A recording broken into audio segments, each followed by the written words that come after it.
আজকে জামাই ষষ্ঠী স্পেশাল একটা ছোট গল্প কণ্ঠে আমি কাকলি, সৌজন্যী মুখপুস্তিকা। জামাই তার দ্বিতীয়বার শ্বশুরবাড়ি গেছে জামাই ষষ্ঠী উপলক্ষে। গিয়ে চা এবং অন্যান্য অনেক কিছু খেতে দিয়েছে, বসে বসে খাচ্ছে।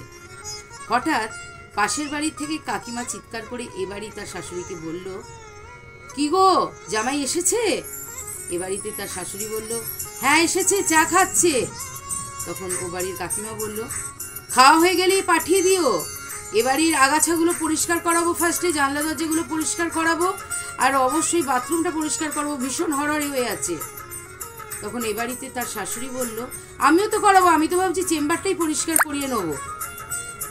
জামাই তো তাড়াতাড়ি পাশের ঘরে গিয়ে তার বউকে বলল, কি ব্যাপার বলো তো এইসব ঘটনা?